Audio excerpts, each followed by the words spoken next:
Welcome to 20th Century Music and Arts. In this episode, we're going to look at the evolution of heaviness in rock music during just 2 years, 1967 and 1968. And hey, the intro's back.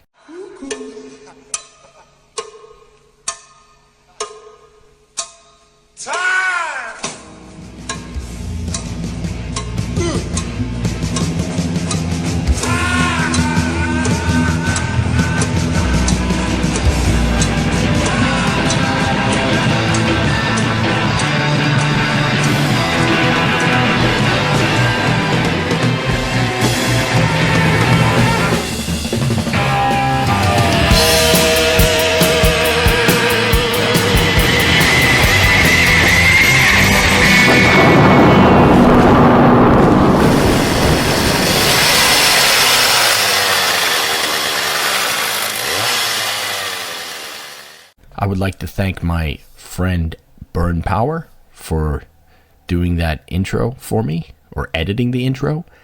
And please check out his channels, The Anadromist and The Anadrome. James Marshall Hendrix was born on November 27th, 1942 in Seattle, Washington.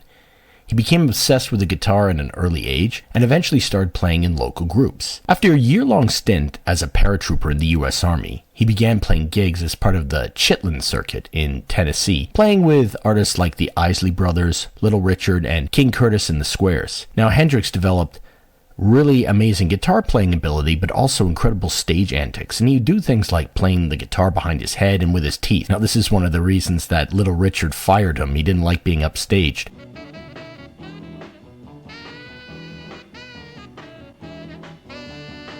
Now, Hendrix eventually moved to New York and formed his own band, Jimi James and the Blue Flames. Now, one person who caught this act was Keith Richards' girlfriend, Linda Keith, who became friends with Hendrix. Now, eventually, he was introduced to Chas Chandler, who had left his own group, The Animals, and was now wanting to manage bands. Chandler brought Hendrix over to the UK in 1966. And now Hendrix was soon joined by Noel Redding on bass and Mitch Mitchells on drums, and so formed the Jimi Hendrix Experience. Now, after Hendrix joined Cream on stage and completely upstaged Eric Clapton, everyone knew there was a new guitar player in town. Now, what Hendrix did was take the blues and inject it with distortion and feedback, way beyond the levels that bands like Cream or the Yardbirds have done previously. And he's using larger, more powerful amps like the kind that had been developed by Marshall. And what he was able to do was literally tame the feedback and manipulate the sound to a degree that no one had ever done before. The band would release their first singles in 1967, Hey Joe and Purple Haze. Now, the latter was a real game changer. With its dissonant tritone sound, I would argue that this is the first rock sound or song that could be defined as being truly heavy, and the riff is really a forefather of all heavy metal. Now, the band released their debut album in 1967, Are You Experienced? The title track's really cool because it uses backward recording and it completes this completely psychedelic sound. Now, they continued this innovation on their follow-up album, Axis Bold as Love, which was also released in 1967. A highlight track on that album is the groovy yet heavy Spanish Castle Magic, but it was live that Hendrix truly showed his innovative skills and created a heavy experience, and of course the theatrics were part of it. Now, not to be outdone by The Who would regularly smash their instruments at the end of their set, when Hendrix played a couple of different concerts with The Who, he took it to another level and just decided to light his guitar on fire. So what Hendrix did was ultimately create a year zero in terms of heaviness, and of course that year was 1967. However, there was a lot of other great distorted guitar music in 1967. Now, the aforementioned Who released a great Fierce track called I Can See for Miles that has an amazing crescendo and a truly chaotic guitar solo. And they also do this fantastic instrumental cover of In the Hall of the Mountain King by Grieg that is totally heavy and bombastic. Now, in the psychedelic scenes of San Francisco and Los Angeles, there were some sounds that were getting heavier in the music, and the lyrics were also heavy in theme. Of course, Jefferson Airplane released A White Rabbit, a tripped out song referencing Alice in Wonderland, and it released this more upbeat kind of heavy tune called Somebody to Love.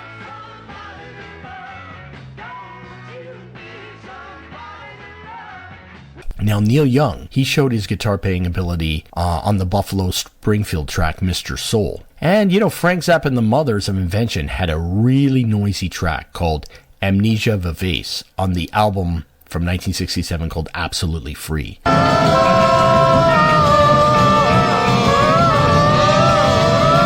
But there were a couple of bands that were really creating some heavy sounds.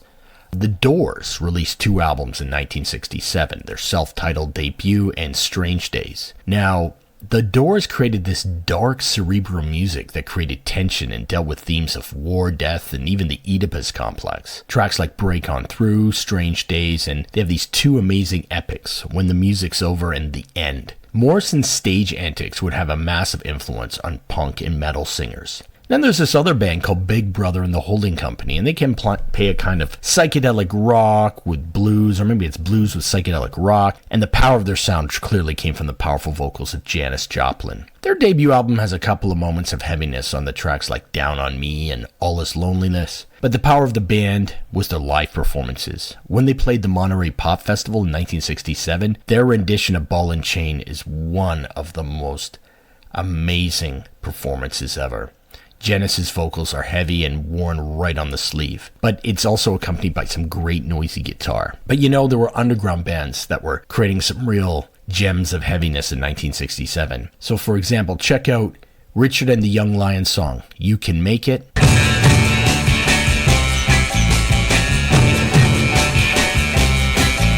And you know, out of Montreal came a great track called Horror Show by the appropriate named band The Haunted.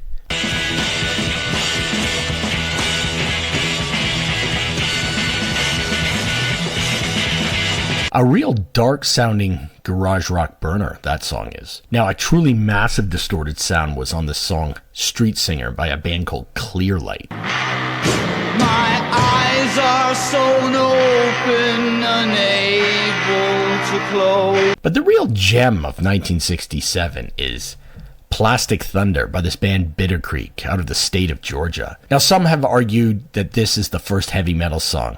You be the judge.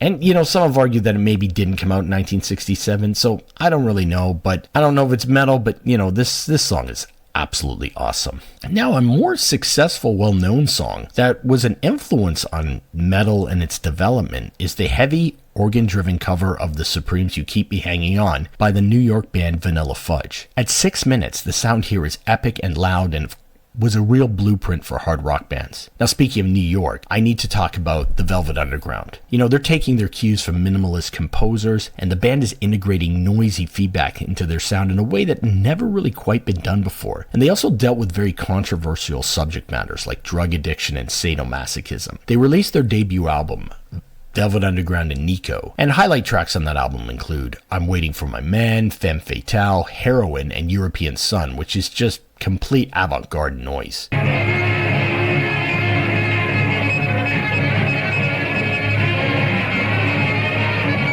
You know what? Let's go back to the United Kingdom. A great example of a freak beat band is The Attack. They released 2 songs in 1967 that would have a heavy edge. Magic in the Air and Feel Like Flying. Running along, I feel like flying.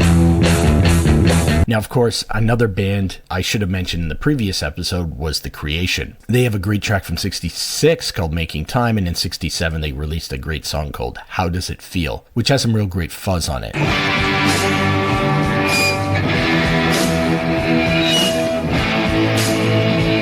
Now, there was this band called The Deviants, and they released this album called Poofed. And it's got some crazy sounding psychedelic protopunk songs like I'm Coming Home, Garbage, and Deviation Street.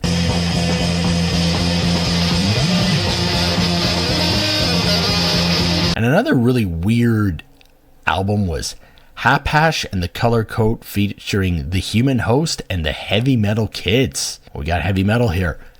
This strange improvised masterpiece with chanted vocals arguably is the first musical reference to heavy metal, and it was in fact an reference to a character named Uranian Willie, the heavy metal kid, in a William S. Burroughs novel, The Soft Machine.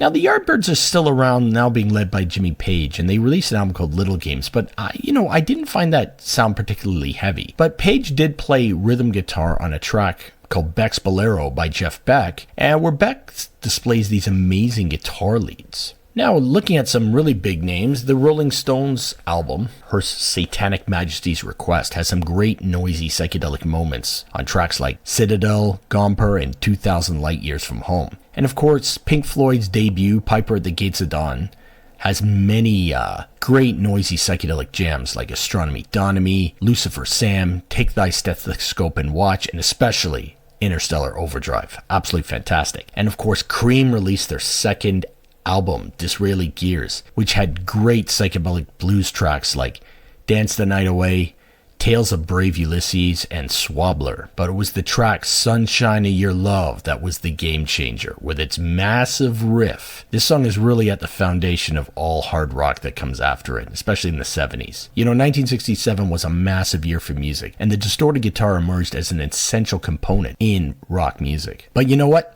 Things are only getting heavier in 1968. And why don't we start with some of the heaviest? Or maybe the heaviest. Blue Cheer were formed in 1966, and by 1968 they became a power trio. Now these guys really turned the amplifiers up more than any of their contemporaries. You know, they're basically producing in 1968 sludge metal and stoner rock, or whatever you want to call it, all before these genres existed. Now their most famous song was their cover of Eddie Cochran's Summertime Blues, that they would release in 1968, but this was part of 2 albums of absolute heaviness from that year. Vincius Eruptum, which also contained great songs like Rock Me Baby, Doctor Please, Out of Focus.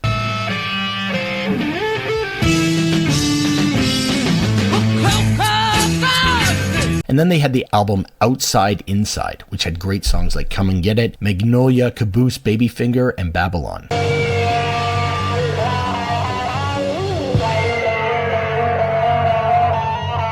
Blue Cheer set the standard for heavy. But you know, out of San Diego came another band that the name certainly sounds heavy, Iron Butterfly. They had a heavy organ and guitar-based sound, and they would release 2 great albums in 1968, Heavy, that's the name of the album, and Inagata de Vida. The title track on the second album was a 17-minute epic with an intense riff, organ drones, psychedelic freakouts, and a drum solo, and then they go back to the main riff. This song is truly awesome. But we now get heavy metal in the lyrics, because the term heavy metal thunder would be directly stated, referenced in the charging song Bored to Be Wild by Steppenwolf. That band, Steppenwolf, released 2 fantastic albums that year, their self-titled debut and The Second, which would feature the song Magic Carpet Ride, which starts out with great feedback. Another really great epic song from that year was Journey to the Center of the Mind by the Amboy Dukes, which featured the fiery guitar work of Ted Nugent. Now the Doors, they released Waiting for the Sun, which had some great intense songs like Not to Touch the Earth, The Unknown Soldier, and 5 to 1. Another really dark, dirgy tune is The House at Punal Corners by the Jefferson Airplane.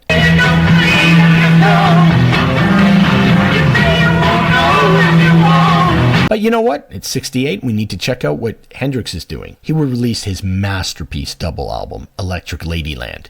He was able to utilize the studio to create an album that was very, very complex and deeply layered. The album is varied in sounds and textures, and throughout the album there's amazing use of distorted guitar, including on songs like Crosstown Traffic, Voodoo Child, Gypsy Eyes, and the incredible cover of Bob Dylan's All Along the Watchtower. But it's the closing track, Voodoo Child Slight Return, that is an absolute barn burner, where Hendrix makes use of the wah-wah pedal.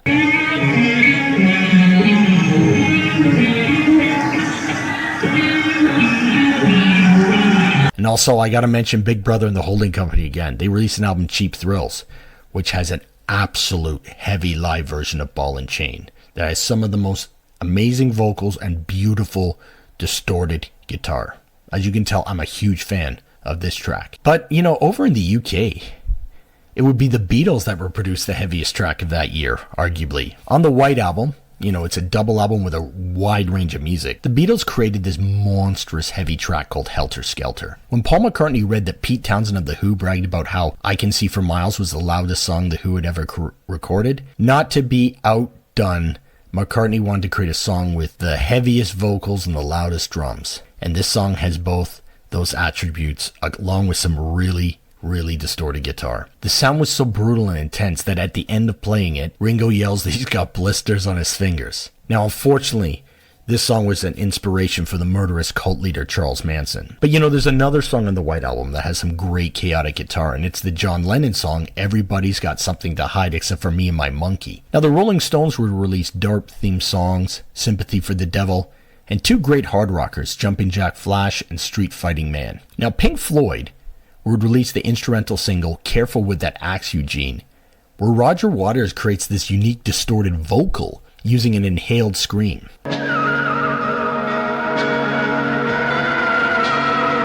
And let's look at a couple of lesser known tracks, such as On Love by Skip Bifferty and Race with the Devil by a band just called Gun. The latter was a real driving hard rock track.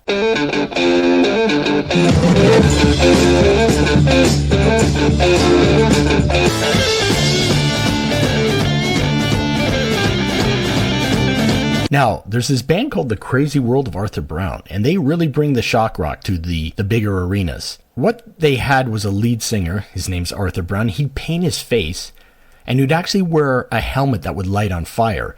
And this was his most famous song. It was actually called Fire. It's quite an epic track. But in 1968, the band The Pretty Things, who'd been around for a few years, would release arguably the first rock opera, SF Sorrow. Now, this album is incredible, and I need to do an episode just on this album. But in terms of heaviness, there are some serious distorted guitar tracks on this album, such as Balloon Burning, and especially the track Old Man Going, which has sections that are just pure proto-metal. Of course, we have to talk about Deep Purple. Now, we're not at 1970 yet, where Deep Purple is an absolute proto-metal band. But even on their first albums in 1968, Shades of Deep Purple and The Book of the Talisman, there's amazing fiery guitar work by Ritchie Blackmore, who he kind of merged blues, rock, and classical all together. Their song Mandrake Root off Shades of Deep Purple shows the heavy guitar interplay of Blackmore with John Lord's equally heavy organ. And also the track Ring That Neck, which is off Book of the Talisman, has these dynamics as well. It's just incredible musicianship. But speaking of incredible musicianship, we gotta talk about Jeff Beck, and he would put together his own group with Rod Stewart on vocals, Ron Wood on bass, and Mickey Waller on drums. Their debut album, Truth, this is really the prototype for heavy blues rock, hard rock, even some metal. And Beck, throughout the album, he effectively uses feedback, wah-wah, and distortion. This album has a great cover of his former band, the Yardbirds, Shape of Things, and two amazing blues covers, both written by Willie Dixon, but performed by Muddy Waters and Howling Wolf. And of course, I'm talking about You Shook Me and I Ain't Superstitious. Now, the latter track just has incredible use of feedback and distortion. Other great tracks in the albums include Let Me Love You, Morning Dew, and Rock My Plimsoll. Now, of course, we got to talk about Cream. Cream will release the incredible double album, Wheels on Fire. Half the album was studio work, and half the album was live shows from San Francisco. This amazing album continued, of course, the heavy blues rock on tracks like Sitting on Top of the World, Politician, and Born Under the Bad Sign. And they've got this amazing live version of their song Toad, which is basically a massive drum solo. But the two songs in terms of heaviness that stick out for me are the live cover of Robert Johnson's Crossroads, where Clapton burns the house down in terms of his guitar leads, and the absolutely magnificent and dynamic song White Room. The years 1967 to 1968 were actual incredible years for distortion and overall heaviness. And guess what? Things are only getting heavier in 1969. So I'm going to do a whole episode just on that year. Thank you for watching 20th Century Music and Arts. Please like, subscribe, comment, and share. And you know what? Let me know. Do you have any favorite songs from 1967 or 1968? Thank you.